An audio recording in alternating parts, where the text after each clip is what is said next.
is predictive of individual acute myeloid leukemia, patient probability of clinical response, and overall survival. Thank you so much. It is such a pleasure to be with you, and I really, really appreciate you who are in the room coming out here to Atlanta, especially those from other countries. I know you had to sacrifice a lot of extra inconvenience, so thank you so much for being here. I will get my laser pointer. You see this very long and frightening title. I want to really talk about two things. And the first is, what is the best treatment for AML? But each individual patient with their individual AML. And the second related idea is that the prognosis is dependent entirely, totally conditioned on the treatment. So, you all know AML is the most common type of acute leukemia. I assume you're interested or you wouldn't be here. And we also know that even in pediatrics and young adults, we're not really knocking it out of the park here. That over a third of patients do not survive their disease. And the older, of course, the more risky. Including patients who have their first relapse. Things get even worse. We have all of these terrific targeted therapies. Again, we're not knocking it out of the park in relapse either. So I wanted to show you one way that we can try to individualize therapy. And I know everybody's sick of talking about personalized medicine, but I think finally 2022 is the year when we can make this work. So let's look at this personalized therapy biosimulation. So it starts with a biopsy, of course. Then next thing you know, you have some DNA. This goes here to the personalization process. And I have to thank colleagues from CellWorks. I'm not with CellWorks, but they provided all the analytics through their special platform, which I'm about to describe. And this personalization process is where you actually apply a cell model to the individual profile of the patient. Then you get a personalized disease model. So this is an AML template, as it were, that gets applied to the patient. Now we have this patient's AML. And then the next thing to apply to that is the drug model template.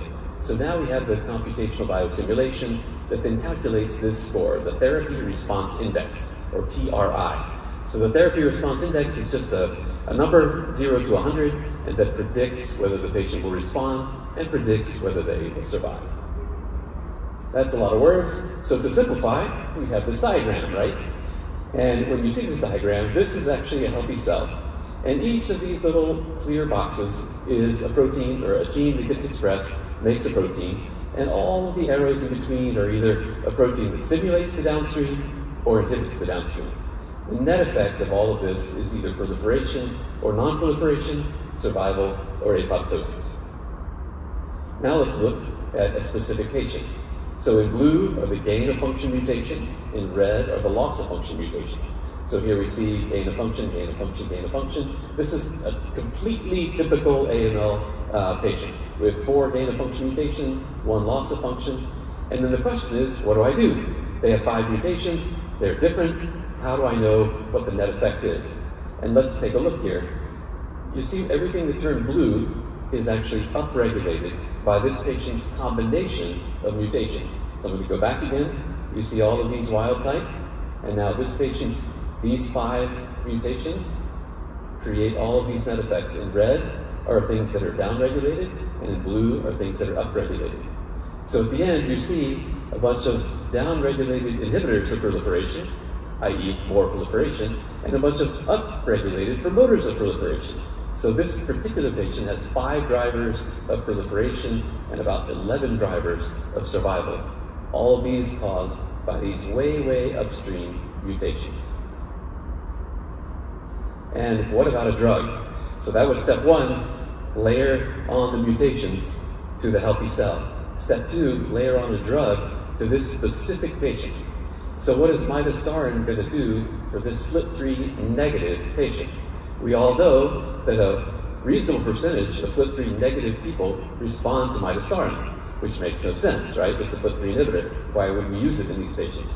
Well, because it actually inhibits FLT3, but it also has these 2 targets and c-KIT. So it turns out the c-KIT, will this work or will it not work? Well, let's take a look. It normalizes the impact of the c-KIT mutation. And let's take a look on the left. It also normalizes the downstream impact of the PI3 kinase mutation. And one more time, and it ends up decreasing proliferation and decreasing survival. So the prediction then by the biosimulation is that midostaurin would actually work for this patient, this FLT3 negative patient. So when we're asking which FLT3 negative patients might benefit from midostaurin, here's one way to find out. So the study objective, this is the myCare-023 study. It's on AML. Let's look at a few details. 418 de novo patients, so these are not secondary AML and they're not relapsed AML. And the patient age was 19 to 85. I was planning to say this might be the first study where we check the mutational landscape across age ranges, but Dr. Larkin beat me to it by 1 hour. So it's a second study. And each AML subject received therapy prescribed by their physician. This was then compared with the prediction. So let's look at the patients themselves. These are all the possible mutations. The tallest one here is FLT3, NPM1, IDH1 is the fifth one here, for example. So of these 418 patients, there were 370 unique mutations and 7,000 plus copy number variants. Why are there more than 418 problems? Because most patients have multiple copy number variants or multiple gene mutations. And here are a bunch of individual cases. Single patient, a single profile, where only one patient had that profile. What are the results? Well, it turns out, here's all the different treatments that these patients' physicians prescribed. You see a lot of these up here are cytarabine, etoposide, idarubicin, because it's a very common treatment, and they were on a clinical trial, which was one of the feeder trials into this study. But here we see ATRA, cytarabine, etoposide, and idarubicin. What are they doing getting ATRA? Well, that was the experimental arm of the largest contributing study. So it wasn't that people thought ATRA was so great, but it was part of the study question. But in blue are all the cytarabine anthracycline regimens, the most common things given. What about the response? So could this therapeutic response index, the TRI, actually predict response? Obviously, if not, we wouldn't be talking about it. But could it predict response actually better than some other things like patient age? Yes. Patient sex, definitely. The drug class used, or the specific therapy used. It turns out, here's the p-value, 0.0004 for the therapy response index, and basically the next best thing is sex in terms of predicting overall response, p-value 0.01. And predicting survival, even more important, right?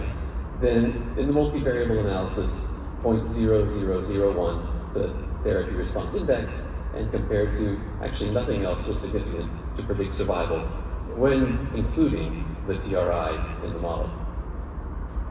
So models are great. Let's take a look though at survival. Each little hash mark here at the bottom is an individual patient. And this line here is the median of the therapy response index. So all the patients above here had a higher than the median therapy response index, and all the patients below here had a lower TRI. But notice that most of them cluster here around the median. So when we start splitting things into two, higher risk, lower risk, or sorry, more favorable, less favorable, we're really actually doing a nuance that's maybe a split that's not appropriate because most patients are here near the median.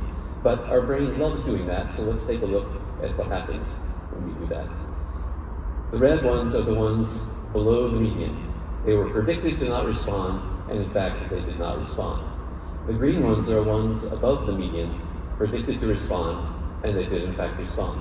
And the same curves apply to the survival, actually, almost identical. So that's even when you inappropriately split something that is all of these cases right here near the median. So even with an inappropriate split, it's still highly, highly predictive. Let's look at an individual case. So this is a specific patient. In red here is what they actually got, cytarabine and idarubicin. And down here are something maybe that they could have gotten, venetoclax. We all love venetoclax. We're here at ASH. We've gotten a lot of new data about it, but it was already great, and it's still great. But this particular case would be predicted to respond much better to idarubicin and cytarabine than to venetoclax. And so if this patient had been on the venetoclax trial, might have been one of the failures. Might have been one of the failures that could be salvaged by 7+3. In this case, the patient was predicted to respond to idarubicin and cytarabine and did in fact respond. And here's a patient who was predicted to respond to the same thing, and I'm really glad this patient was IDH1 mutated, but did not receive ivosidenib, and that's good because despite the IDH1 mutation, this patient would be a non-responder. So you don't want to use a targeted therapy if in this particular case it would not work. And then one more example. Here's a patient predicted to respond to triple drug therapy, adding etoposide to cytarabine and idarubicin. And it looks like etoposide would have really benefited this patient because it would have moved them up on the curve. And this patient, in fact, did not respond to the cytarabine and daunorubicin that they received. So, to wrap up, the therapy response index is a way to take a bunch of mutations and a bunch of copy number variants and to figure out the final net effect on proliferation and survival, and then to use that to predict which patients will respond and which patients will survive. And I really, really thank you for coming.